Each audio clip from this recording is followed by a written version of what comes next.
그럼 우리가 오늘 왜 제사장이라는 것을 봐야 하는가? 그것을 저와 여러분을 하나님께서 제사장이라고 불러주셨기 때문에 이 제사장이 주는 영적인 의미들을 우리가 알고 마음속에 새기는 것이 저는 참 중요하다고 생각합니다. 왜냐하면 이 제사장은 많은 사람들에게 거룩을 흘려보내는 키이기 때문에 그렇습니다. 키. 아주 작아요. 그리고 때로는 별 볼 일 없어 보입니다. 그것이 중요한 것 같지도 않아요. 그러나 엄청나게 큰 문이라 할지라도 이 키가 없으면 열리지 않는 것처럼 거룩의 문을 열방 가운데 흘리는 그 문을 열 수 있는 키가 바로 이 제사장들이기 때문에 그렇습니다. 여러분, 하나님은요 늘 이렇게 소수의 사람들을 키로 택하셔서 그들을 통하여 역사하신 경우를 종종 보게 됩니다. 빌립보 지역의 사도 바울이 복음을 전하러 갔습니다. 그때 늘 복음을 전하는 방법대로 복음을 전하려고 했지만 잘 안 됐어요.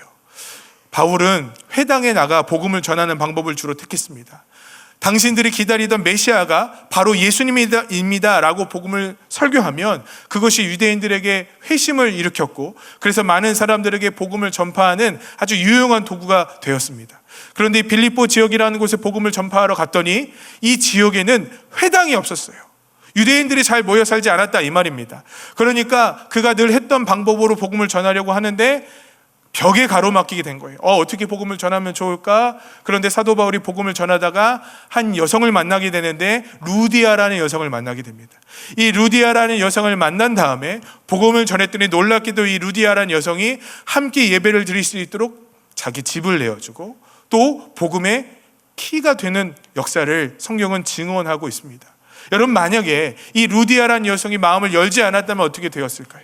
이 루디아라는 여성이 자기의 집을 내어주지 않았다면, 교회를 만들지 않았다면, 예배드리지 않았다면 빌립보 지역에 복음을 전파하는 것이 상당히 어렵고 힘든 일이 되어졌을 것입니다. 그런데 이 루디아라는 한 성도가 주님 앞에 자신의 삶을 내어드리고 통로가 되어지자 많은 역사들이 빌립보 지역에 일어났고 많은 성도들이 모여 함께 예배를 드리게 되었더라는 것입니다. 오늘 우리가 읽었던 제사장의 역할이 바로 그것입니다. 왜 아론과 그의 아들을 제사장으로 택하셨을까요? 그들이 특별한 존재이기 때문에, 그들이 대단히 하나님께 사랑받는 존재이기 때문에 그들만 사랑하여 그들에게 특별한 은혜를 주시기 위하여 제사장 삼아주신 것 아니라는 겁니다.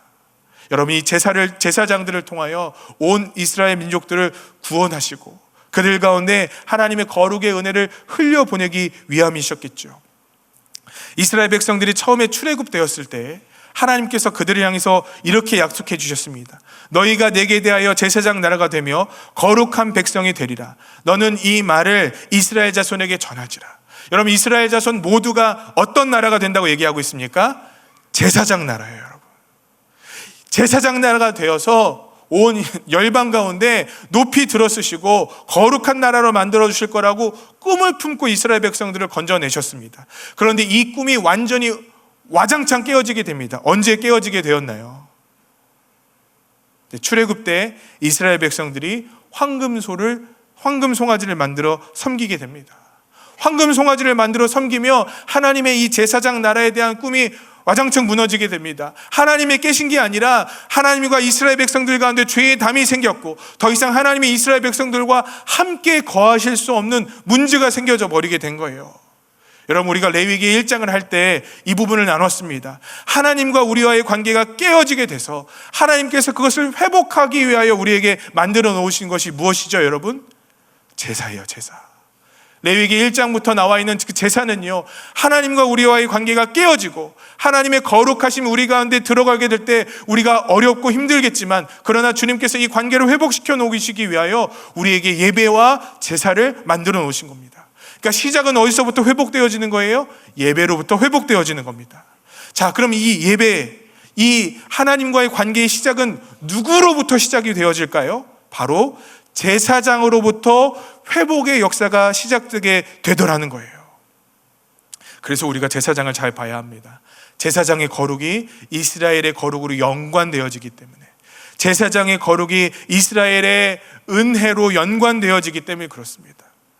여러분, 이 제사장의 거룩이 얼마나 중요하냐면요, 출애굽기 26장 1절에 보니까 너는 성막을 만들되 가늘게 꼰 배실과 청색, 자색, 홍색 실로 그룹을 정교하게 수놓은 10폭의 휘작을 만들지니. 여러분, 여기서 사용되었던 그 재료들을 한번 잘 기억해 보십시오.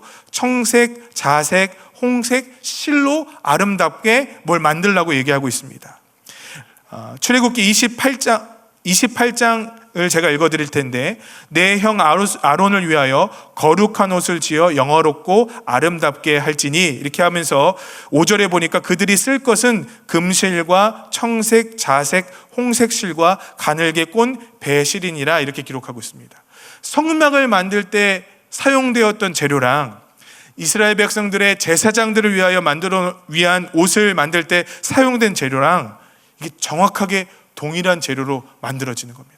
이 말은 단순히 좋은 재료를 사용해서 무언가를 만들다라는 의미가 아닙니다. 성막은 무엇을 뜻할까요? 하나님의 임재를 상징하는 거예요. 하나님의 거룩을 상징하는 거예요. 이 하나님의 거룩과 비견되고 동등한 거룩, 중요한 거룩이 있는데 누구의 거룩일까요?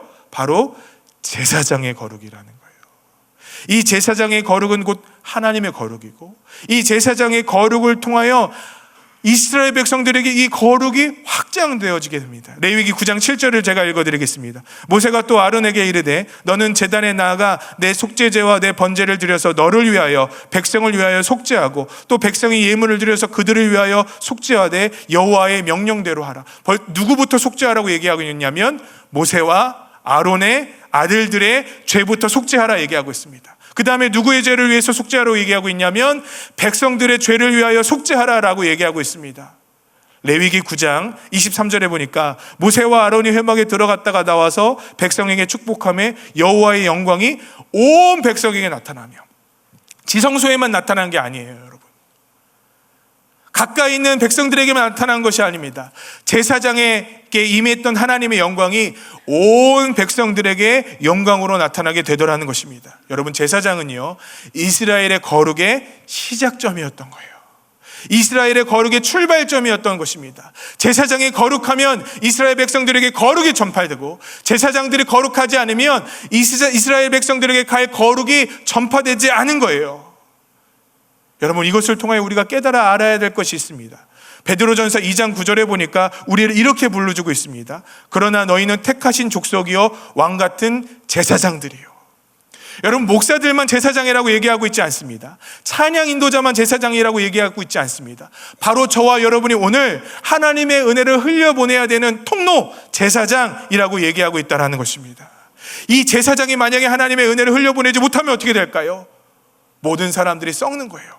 여러분, 우리의 사명이 왜 중요한지 아세요? 하나님께서 우리를 거룩한 제사장으로 불러주셨어요. 온 열방이 우리를 통해서 하나님의 은혜를 공급받는 거예요. 온 열방이 우리를 통해서 하나님의 은혜를 경험하게 되는 거예요. 예수님께서 우리에게 그 사명을 맡겨주셨다는 것입니다. 그런데 우리에게 은혜가 막혀져 있으면, 우리에게 은혜가 더 이상 흘러나가지 않으면, 우리 안에 썩어져 있으면, 여러분, 그것은 어떻게 될까요? 하나님의 꿈이 완전히 무너지는 것이겠죠.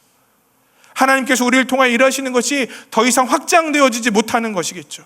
여러분, 우리가 이것을 통하여 깨달아 알아야 되는 것이 있습니다. 한번 따라해 보시겠습니다. 우리는 복의 종착점이 아닙니다. 어느 선교사님이 유튜브에서 이 설교를 하시더라고요. 우리는 복의 종착점이 아닙니다. 여러분, 우리는 하나님의 은혜의 종착점이 아니에요. 은혜가 우리 안에 머물러 썩어서 끝나버려서는 절대로 안 됩니다. 하나님의 축복이 우리 안에 머물러 썩어서 끝나버려서는 안 됩니다. 하나님의 거룩이 우리 안에 머물러 끝나버릴 수 없다라는 겁니다. 저는 창세기 12장을 우리가 그동안에 잘못 이해했다고 생각해요. 창세기 12장 2절부터 3절에 너로 말미암아 온 열방이 복을 받을 것이다 말씀하셨어요.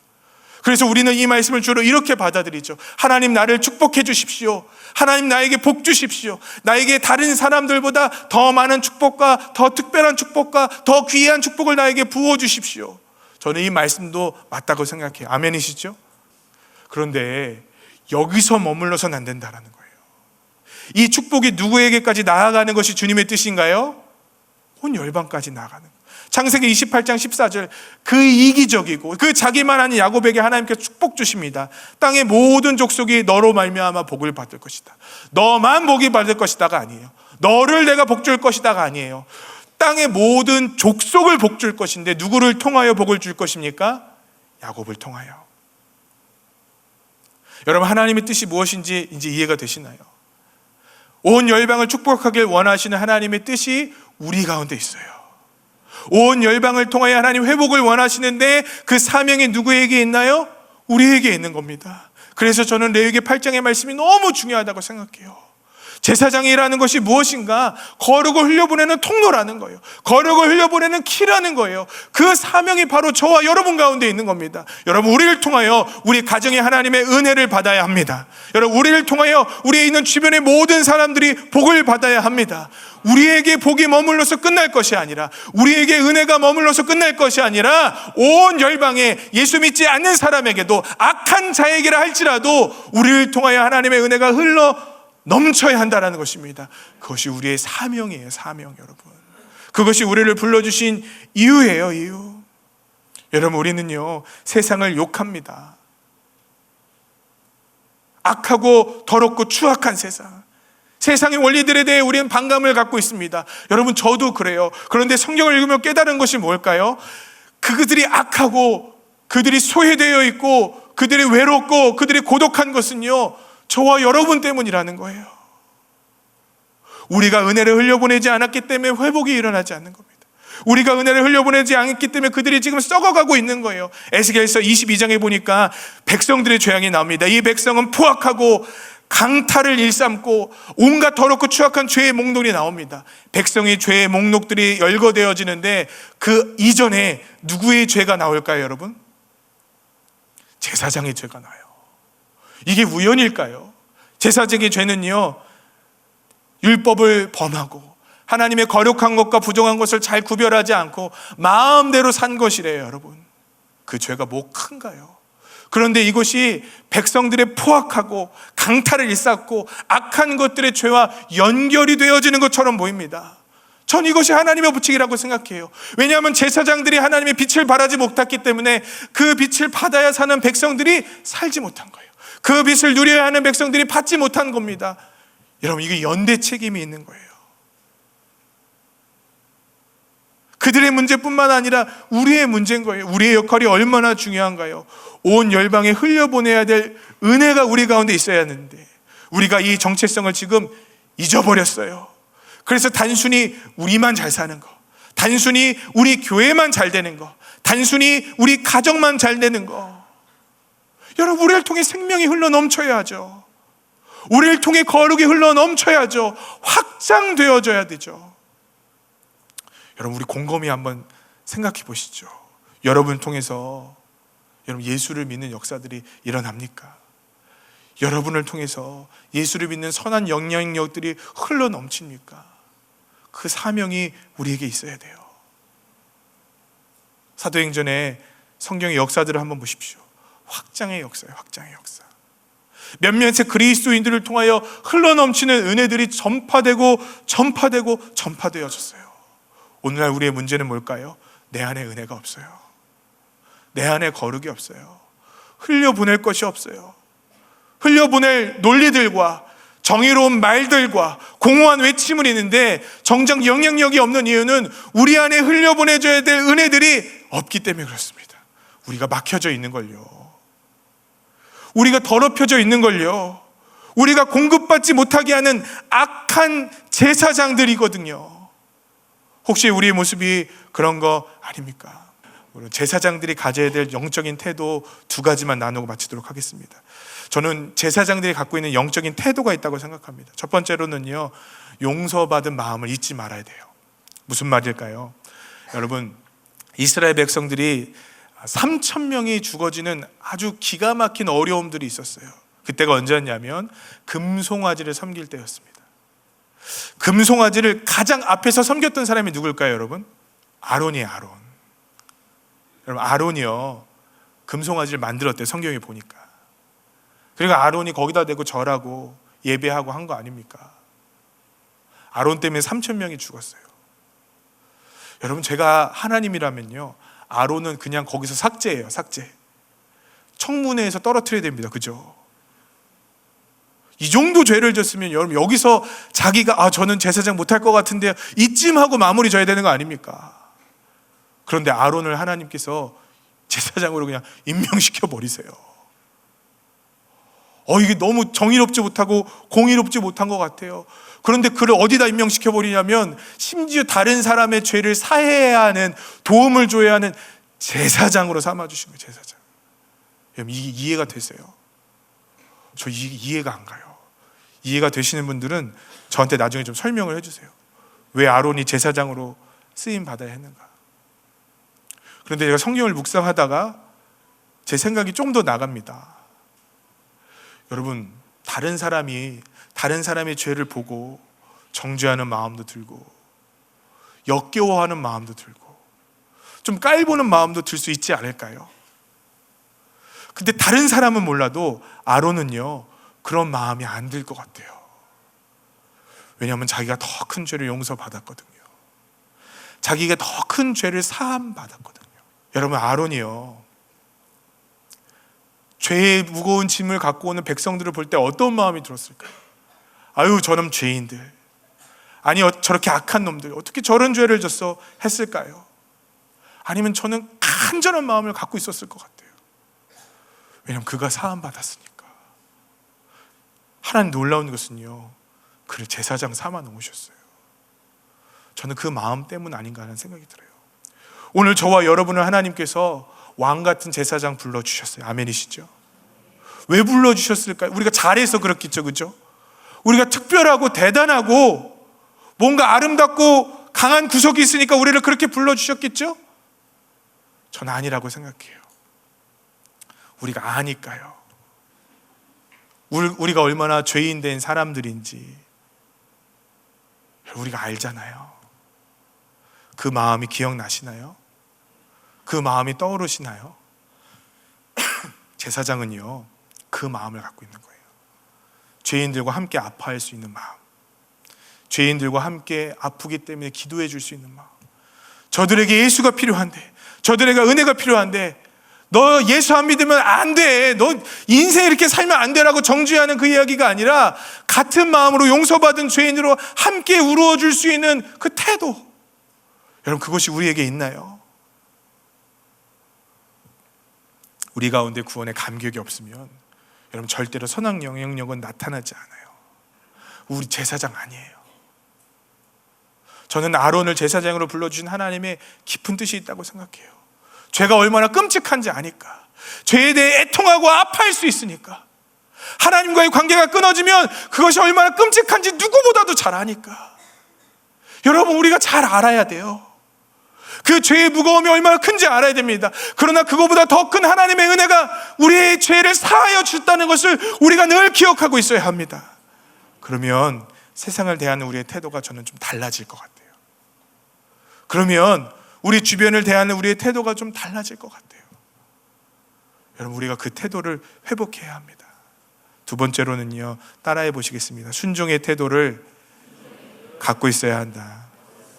여러분, 하나님께서 천지를 창조하실 때 몇 번 말씀하실까요? 7번 말씀하시면 7번 어떻게 되냐면 그대로 이루어집니다. 그리고 마지막 안식일에 하나님께서 새로운 일을 행하세요. 자, 이 7번의 하나님의 말씀과 순종이 있었던 본문이 출애굽기에 나오는데 그게 어디냐면 성막을 질 때, 성막을 질 때 하나님께서 성막을 짓는 것을 7번 쪼개어 말씀하세요. 이게 다 의미가 있어요, 여러분. 그냥 말씀하시는 게 아니라 7번을 쪼개어 말씀하시고 7번의 순종이 있는 다음에 성막을 만드시는 거예요. 그 말은 뭘까요? 하나님께서 말씀하시고 하나님 말씀에 순종하는 것이 그 예배라는 거예요. 아멘이시죠? 그게 하나님 나라라는 거예요. 그게 회복이라는 거예요. 하나님만 막 말씀하시는 자리가 예배가 아니라는 겁니다. 우리의 막 의지만 있는 자리가 그게 예배가 아니라는 겁니다. 하나님께서 말씀하시고 그것에 복종하는 사람들의 응답이 있는 곳, 그것이 예배라는 거예요. 그것이 에덴 동산이고. 근데 여러분, 제사장들이 임명되어질 때 하나님께서 나중에 한번 세보세요. 7번 말씀하세요. 그리고 제사장들은 7번 거기에 복종해요. 7번 하나님의 말씀을 따릅니다. 제사장에게 가장 중요한 것이 있어요. 그건 뭐냐면 하나님의 말씀에 복종하는 거예요.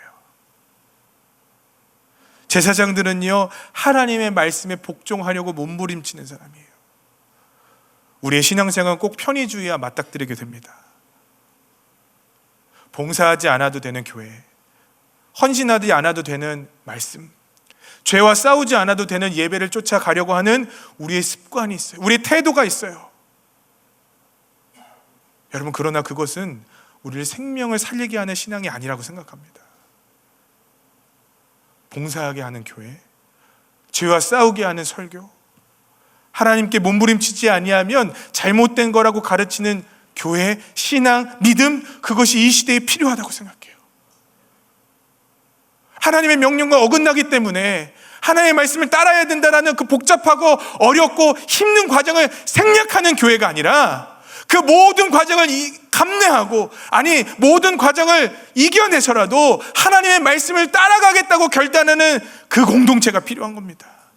오늘 여러분의 신앙은 어떻습니까?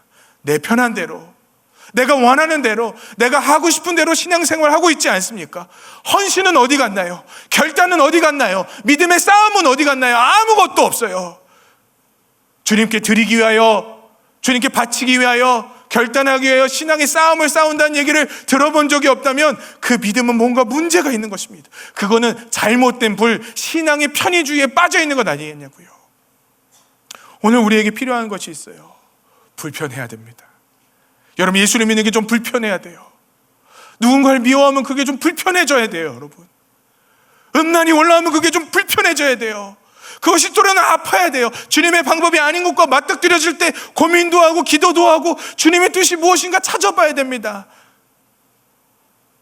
아무런 결단 없이, 아무런 고민 없이 신앙생활 하던 모든 습관들을 버려야 해요. 여러분, 이 모든 것들을 버리면 우리 살아날 수 있습니다. 은혜가 흘러 넘치는 거예요. 우리를 통하여 많은 사람들이 빛 대신 그리스도를 볼 수 있다고 성경은 얘기하는 겁니다. 여러분, 불편해지기를 주님의 이름으로 축복합니다. 마음의 싸움이 일어나기를 주님의 이름으로 축복합니다. 여러분, 그때 회복이 일어날 줄 믿습니다. 이제 말씀 마치겠습니다. 여러분, 우리가 가져야 될 태도가, 우리가 가져야 될 능력이 전 이거라고 생각해요. 대단히 중요한 것들을 얘기하지 않아도, 대단히 훌륭한 얘기를 하지 않아도 우리 삶에 부어주시는 하나님의 은혜가 너무 크고 놀라워서 내가 예수를 믿어야겠다라는 그 은혜가 흘러넘칠 그 능력이 우리 가운데 회복되어야 되지 않겠습니까? 먼저 우리 안에 넘쳐나야 돼요. 여러분, 우리 안에 먼저 그 하나님의 은혜가 넘쳐나야 돼요.